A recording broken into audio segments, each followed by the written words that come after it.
Welcome back, everyone. If you have been following this story with me week after week, you already know that KwaBaba has never been a show that moves slowly for long. Just when you think a family has found a moment of peace, something shifts underneath the surface and reminds you that peace in this household was never real to begin with. Episode 53 is exactly that kind of episode. It does not open with fireworks, but by the time it ends, you understand that a fuse has been lit, and there is no water in the house big enough to put it out. Today I want to walk through this episode properly, from the opening scenes all the way to the final moments, and then I want to give you my honest thoughts on where I think this story is heading. There is a lot to unpack here, so let's get straight into it. The episode opens with the Baba household going through its usual morning routine, but almost immediately you can feel that something is off. The dialogue is shorter than usual. People are answering questions with one word instead of full sentences. Nobody is making eye contact for very long. This is one of the things this show does really well. It doesn't need a dramatic scream or a slammed door to tell you a family is falling apart. Sometimes all it takes is silence held a second too long. What makes this particularly effective in episode 53 is that the silence is not accidental. Several characters clearly know more than they are saying, and the audience is left piecing together the truth through glances, half-finished sentences, and the way certain topics are quickly changed whenever they come too close to the real issue. That real issue, of course, is the question that has been quietly building for several episodes now. Is the young man everyone knows as a true son of the Baba household actually who he has always believed himself to be? By the middle of this episode, it becomes impossible to avoid the topic any longer. Two of the older family members finally have a conversation behind closed doors that all but confirms what viewers have suspected, that there are details about this young man's birth that were deliberately kept from him, and possibly from most of the family, for years.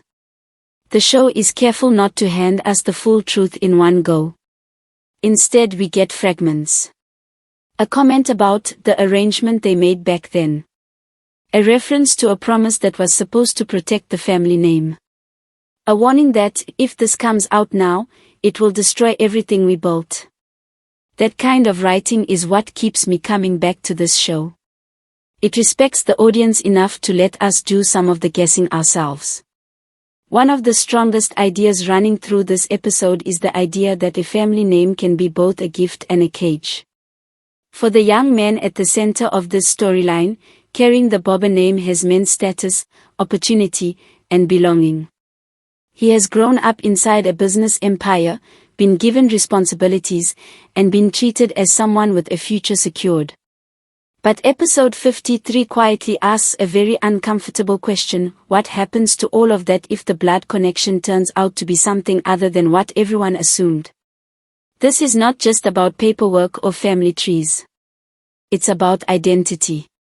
When a person has spent their entire life understanding themselves as part of a lineage, and that understanding is suddenly put into doubt, it shakes something much deeper than social standing. It shakes the story they tell themselves about who they are.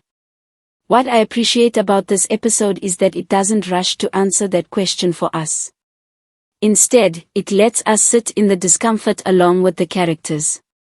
There is a particularly striking scene where the young man walks through the family home, looking at old photographs on the wall, almost as if he is searching for something he cannot quite name. He doesn't know yet what the rest of the family knows. But his instincts seem to be telling him that something about his own history doesn't add up. That quiet, dawning unease is, in my opinion, one of the best pieces of acting in the episode. Of course, no family secret in this show exists in isolation from money, and episode 53 wastes no time connecting the paternity question to the far more explosive topic of inheritance. There is a lengthy, tense conversation between two senior family members about what will happen to the family's assets, property, and business shares if the young man's place in the bloodline is ever officially challenged. What makes this conversation so uncomfortable to watch is how coldly practical it is. Nobody in the room seems to be asking, how will this affect him emotionally? Instead, The questions are about contracts, ownership percentages, and legal standing. It's a chilling reminder that in this family, love and loyalty often take a backseat to control and legacy. There is also a smaller but very telling subplot in this episode involving one family member openly discussing the idea of taking a large sum of money and leaving the country altogether, mentioning a fresh start somewhere far away. On its own, this might look like nothing more than a throwaway comment about wanting a better life. But placed right next to the inheritance conversation, it reads very differently. It suggests that at least one person in this family is already thinking about what happens after the secret comes out, and is quietly preparing an exit strategy. Whether that turns out to be relevant later in the story remains to be seen, but I don't think the writers included it by accident. This is the kind of episode where you start to realize that almost nothing said in passing is actually unimportant. Every stray comment is a breadcrumb. A large part of the emotional weight in this episode falls on two female characters who represent two very different responses to the same terrible secret. One of them is visibly struggling under the burden of what she knows. Her scenes are marked by short tempers, sharp responses to questions that shouldn't even provoke frustration, and a general sense that she is one more difficult conversation away from breaking her silence completely.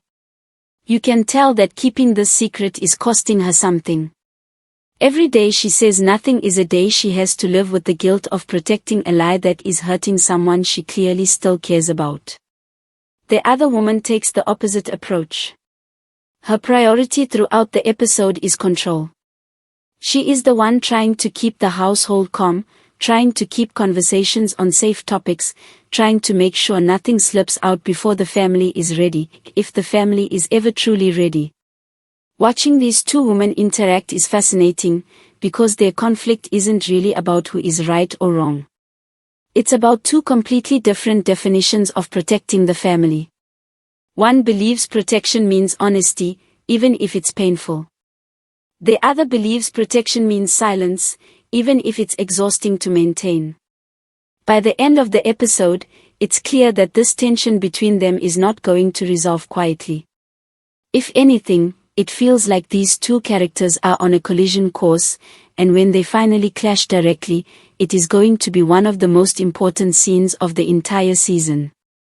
While all of this emotional and financial tension is building in the background, the family is simultaneously preparing for a traditional Lobola ceremony. On the surface, these scenes are warm and even joyful. There are conversations about gifts, about which relatives are traveling in for the occasion, about food preparation, and about the negotiations that will need to take place between the two families involved. But the show is clearly using these celebratory scenes as a kind of dramatic irony. We, the audience, know there is a devastating secret hanging over this exact young man whose future is being celebrated. Every time a family member smiles and talks about how proud they are of him, or how excited they are for what's ahead, there's an uncomfortable weight to it, because we suspect that this happiness could be interrupted at any moment. I think this is one of the smarter structural choices in episode 53. Instead of keeping the celebration storyline and the secret storyline in separate lanes, the writers deliberately push them closer and closer together. The Lobola ceremony isn't just a side event happening at the same time as the secret, it's being positioned as the moment where all of this tension could finally boil over. A celebration meant to bring two families together could very easily become the exact place where one family's foundation cracks in front of everyone. Something else worth highlighting in this episode is how much fear drives the behavior of the older characters. Reputation matters enormously to this family. They have built something, a name, a business, a certain image in their community, and there is a palpable terror among the older generation that if the secret becomes public knowledge, everything they've worked for could collapse overnight. This fear explains a lot of the tense, clipped dialogue we see throughout the episode. It's not that these characters don't care about the young man at the center of the story. It's that they are weighing his emotional well-being against decades of carefully built social standing, and for some of them, that's genuinely not an easy trade to make. The show doesn't excuse this behavior, but it does a good job of making it understandable. These are flawed people trying to protect something they've spent their whole lives building, even if the cost of that protection is another person's peace of mind. It would be easy to think of this episode as being about a single secret, but honestly, that undersells what's happening here. By the time the credits roll, it's clear that this family is dealing with layers of unresolved conflict that have simply been sitting beneath the surface for years. The paternity question is the most dramatic thread, but it's tangled up with old resentments about favoritism, disagreements about who should really be running the family business, and quiet jealousy between siblings and cousins who feel they've never gotten the recognition they deserve. That's actually what makes this episode feel so realistic to me. Real families rarely implode because of just one issue. It's always an accumulation, years of small grievances that never got addressed, sitting quietly until one new piece of information gives everyone permission to finally say what they've been thinking all along. Episode 53 captures that dynamic really well. The paternity secret isn't creating the family's dysfunction. It's exposing dysfunction that was already there. Now let's talk predictions, because I always enjoy this part of the discussion, and this episode gives us a lot to work with. My first prediction is that the truth about the young man's biological father is not going to come out cleanly. I don't think we're going to get one dramatic scene where someone sits him down and explains everything calmly. Based on how this episode built tension, I expect the reveal to happen messily, probably in the heat of an argument, possibly right around the Lobola preparations, where the stakes and the audience present will make the moment even more painful. My second prediction involves the family member who has clearly been struggling to keep this secret. I think she is close to a breaking point, and I wouldn't be surprised if she is the one who ultimately exposes the truth, whether intentionally or in a moment of anger she can take back. Her scenes in this episode read like a countdown, not a steady state. Something has to give, and soon. My third prediction concerns the young man himself. I don't think he's going to hear the full truth all at once. I think the next episode or two will show him picking up on small inconsistencies, comments that don't quite add up, reactions that seem too strong for the situation, until he starts actively investigating on his own. There's something compelling about watching a character slowly realize they've been lied to, piece by piece, rather than being told outright. It puts the audience in the position of watching him catch up to what we already suspect. My fourth prediction is that the inheritance conflict is going to escalate significantly once the paternity question becomes more widely known within the family. I expect at least one relative to use this information strategically, framing it not just as a matter of biology but as a legal and financial argument for restructuring who controls what. Families like this one rarely let an opportunity like that go to waste. Finally, my fifth prediction is about the Lobola ceremony itself. I don't think it gets cancelled outright, but I also don't think it happens smoothly. I expect some kind of disruption, confrontation, or emotionally loaded moment either right before or during the ceremony that changes the tone of the event completely. The writers have spent too much time building the contrast between celebration and secrecy for that tension to simply fade into the background. Overall, I think episode 53 is a strong entry in this season. It doesn't rely on one big shocking twist to keep you engaged. Instead, it builds pressure patiently, layering financial stakes, emotional stakes, and social stakes on top of each other until the whole situation feels like it's one spark away from catching fire. The performances carry a lot of this episode, particularly from the two women whose conflicting approaches to the secret give the story its emotional backbone. If I had to point out a weakness, it's that some of the family arguments do start to feel a little repetitive by the middle of the episode, circling familiar grievances without pushing the plot forward as quickly as I would have liked. I also think we could have used a bit more time inside the head of the young man at the center of all this. His reactions are compelling, but I wanted more of his internal perspective, what he's actually thinking as he senses something is wrong, rather than only seeing him from the outside. Even with those minor criticisms, I would put this episode at around an 8 out of 10.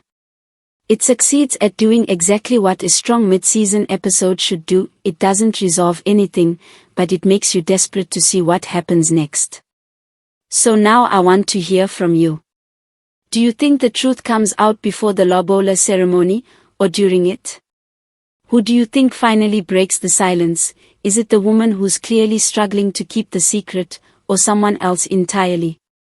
And once the young man learns the truth, do you think he stays loyal to the family that raised him, or does this push him to walk away for good? Drop your predictions in the comments below. I always love reading your theories, and honestly, some of you have called plot twists on this show before they happened, so I'm genuinely curious what you think is coming next. If you enjoyed this breakdown of KwaBaba episode 53, don't forget to like the video, subscribe to the channel, and turn on notifications so you don't miss the next review. Thank you so much for watching, and I will see you in the next one.